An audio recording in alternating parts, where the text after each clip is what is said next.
Interesting चीज लेकर आई हूं आपके बीच में, सुनेंगे तो बहुत मजा आएगा।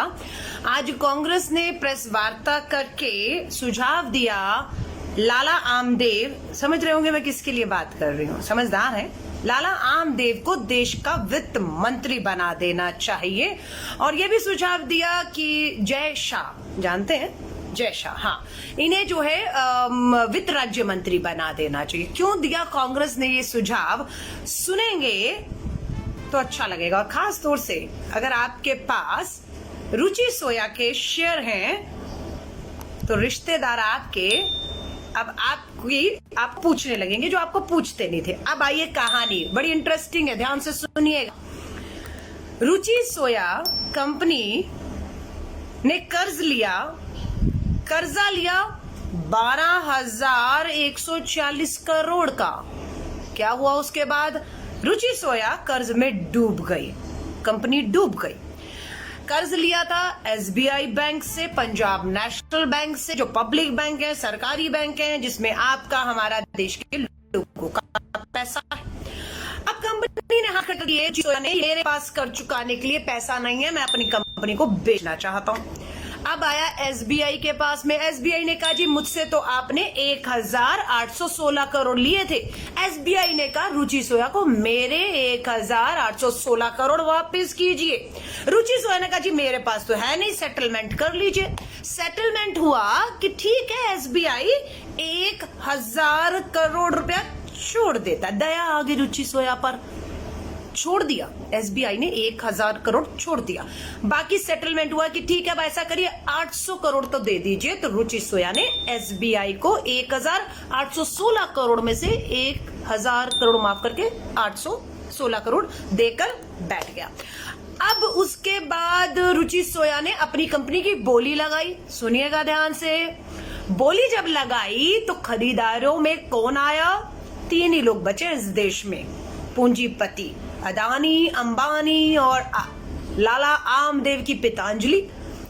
बोली में पतंजलि ने रुचि सोया कंपनी को, जो 12,000 करोड़ के कर्ज में डूबी हुई थी बैंकों का पैसा लेकर, उसे 4,350 करोड़ में खरीद लिया।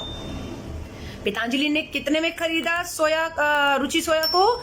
4,350 करोड़ को। अब लाला आमदेव के पास कहां से पैसा आएगा? कंपनी तो खरीदनी है, 4,350 करोड़ में खरीदनी है, पैसा नहीं है। ये गए फिर एसबीआई के पास। अब पतंजलि जाती है उसी एसबीआई के पास जिसके पास रुचि सोया ने पैसे लिए थे और वापस नहीं कर पाया।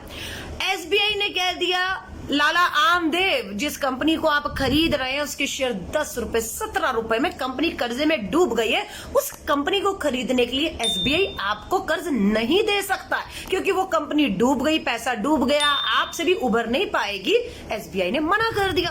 लेकिन एसबीआई की मजाल क्या, उसे पता नहीं था लाला आमदेव के संबंध पीएमओ तक है। सरकार बनाने में, काले धन के ऊपर पूरा आडंबर करने में लाला आमदेव का कितना हाथ है। एसबीआई को फोन आ गया कि लाला आमदेव को पैसा तो देना होगा। एसबीआई ने पहले मना किया, फिर हाँ कर दिया, और एसबीआई ने लाला आमदेव को 1,200 करोड़ का कर्ज दे दिया इसी रुचि सोया कंपनी को खरीदने के लिए। तो कंपनी खरीद लिया कितने में? 4,350 करोड़ में। 4,350 करोड़ किसको मिले? रुचि सोया को मिले। अब रुचि सोया को चाहिए था ना कि एसबीआई जाए और अपना 1,000 करोड़ वसूल ले, लेकिन एसबीआई ने कहा वो तो पुराना मामला हो गया, सेटल हो गया, खत्म हो गया, अब हम रुचि सोया को परेशान नहीं करेंगे, हम 1,000 करोड़ एसबीआई ने कहा भूल गए। तो रुचि सोया 4,350 करोड़ लाला आमदेव से लेकर आराम से फरार हो गया। अब लाला रामदेव पर आ जाइए। अब और इंटरेस्टिंग बात है, लाला रामदेव ने जब सोया को खरीदा तब उसके शेयर की कीमत थी, सुनिएगा, 10 रुपए से 17 रुपए के बीच में झूल रही थी रुचि सोया के एक शेयर की कीमत। लाला आमदेव के खरीदते ही कंपनी का शेयर 17 रुपए से 27 रुपए नहीं, 37 रुपए भी नहीं, 47 रुपए भी नहीं, 147 रुपए भी नहीं, सीधा 17 रुपए से 1,535 रुपए 5 महीनों में रुचि सोया का शेयर पहुंच गया 17 रुपए से 1535 रुपए पे। इसीलिए कांग्रेस ने कहा कि देश की डूबती अर्थव्यवस्था को बचाना है तो देश की वित्त मंत्री निर्मला सीतारमण को हटाइए और लाला आमदेव को देश का वित्त मंत्री बता दीजिए किस तरीके से एक घाटे की कंपनी जो 12,000 करोड़ के कर्ज में थी उसे 4,000 करोड़ में एसबीआई से ही लोन लेकर खरीद लिया और 5 महीने में 17 रुपए का एक शेयर रुचि सोया का पतंजलि कंपनी ने खरीदते ही 1535 में पहुंच गया। और जो कंपनी 2019 में रुचि सोया 4,350 करोड़ में बिकी थी उसकी कीमत आज 35,360 करोड़ 4,350 करोड़ की कंपनी आज पहुंच गई है 35,360 करोड़ में। है ना बहुत बड़ी बात।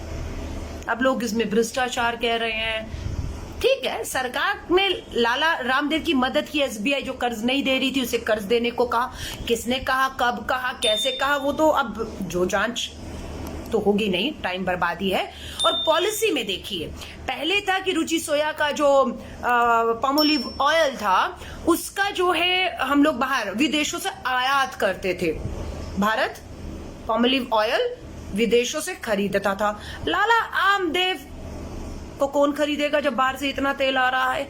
तो पॉलिसी में बदलाव किया गया और ये कहा गया कि अब पामोलिव ऑयल पे पूरी तरह से आयात पर रोक लगा दी जाती है।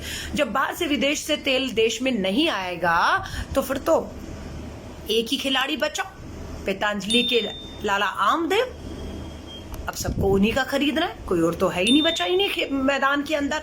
और जब उनके खरीदे तो 17 रुपए का शेयर 1,535 रुपए पर पहुंच गया।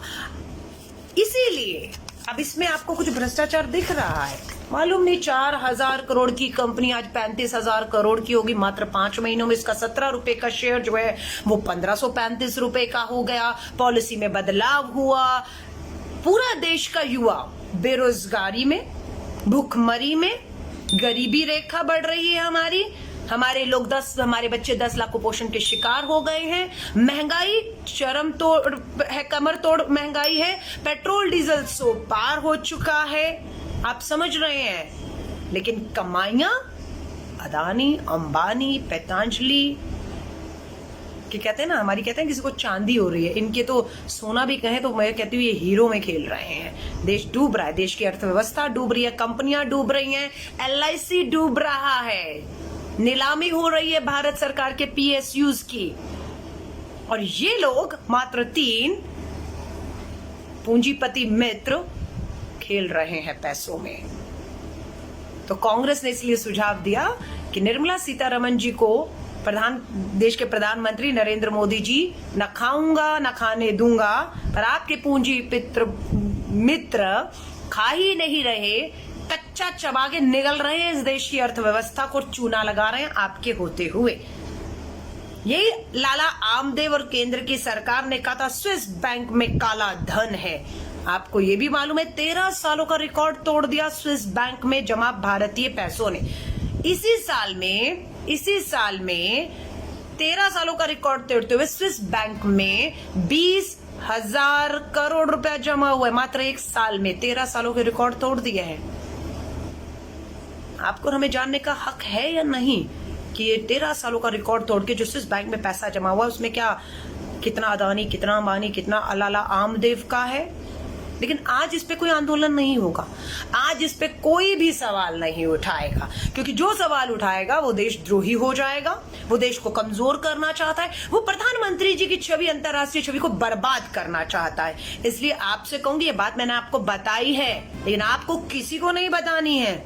चुप करके रात के लगभग 10 बजने पर आ रहे हैं, सो जाइएगा और सुबह तक इस बात को भूल जाइएगा कि इस देश में न खाऊंगा न खाने दूंगा के कान के नीचे, नाक के नीचे किस तरीके से डूबती कंपनियों के पैसा माफ कर दिया जाता है एसबीआई द्वारा 1000 करोड़, और उसी कंपनी को खरीदने के लिए दूसरी कंपनी को फिर 1200 करोड़ दिया जाता है, और वही कंपनी का शेयर 17 से 1500 पहुंच जाता है। वही कंपनी जो 4000 करोड़ की थी 5 महीने के अंदर 35,000 करोड़ की आ जाती है।